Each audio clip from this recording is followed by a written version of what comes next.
મહત્વના સમાચાર ખેડાના નડિયાદથી પ્રાપ્ત થઈ રહ્યા છે। નડિયાદમાં પટેલ ખડકીમાં ઇમારત બની છે અત્યંત જર્જરિત। રહેણાંક વિસ્તારમાં બિલ્ડિંગ અત્યંત જર્જરિત બનતા ડરનો માહોલ અત્યારે ઊભો થયો છે। પાલિકાએ જર્જરિત ઇમારતને ઉતારી લેવા નોટિસ પાઠવી છે।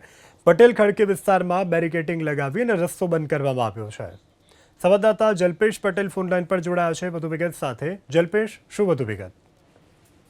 યસ, વાત કરીએ કરે કોણ અને ભરે કોણ જેવી સ્થિતિ ખેડા જિલ્લાના નડિયાદમાં સર્જાઈ છે। કારણ કે કબ્રસ્તાન ચોકડી નજીક આવેલા છાંટિયાવાડ લીમડી પાસે જે પટેલ ખડકી છે તે પટેલ ખડકીમાં એક 3 માળની ઇમારત નમી પડી છે। કહી શકાય કે બાજુની જે ઇમારત છે, નમી પડેલી ઇમારતની બાજુમાં જ એક જર્જરિત મકાન આવ્યું હતું। તે મકાન ઉતારતાની સાથે જે જેસીબીથી કામ ચાલતું હતું તે જેસીબીના વાઇબ્રેશનથી જે ઇમારત જે 2022-23માં નવી ઇમારત બનાવવામાં આવી છે 3 માળની, તે ઇમારત ક્યાંક ને ક્યાંક નમી હતી।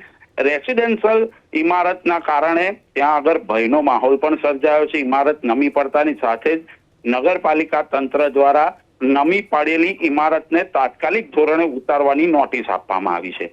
પરંતુ કરે કોણ અને ભરે કોણ એવી સ્થિતિ એટલા માટે સર્જાય છે કારણ કે પાસેનું જે મકાન હતું તે જર્જરિત હતું, તે ઉતારી લઈ અને નવું બનાવવામાં આવતું હતું। તે દરમિયાન આ જે નવી બિલ્ડિંગ છે, જે નવી ઇમારત છે, તેને નુકસાન પહોંચ્યું છે। સાથે સાથે આજુબાજુના જલ્પેશ, સમગ્ર જાણકારી બદલ આભાર।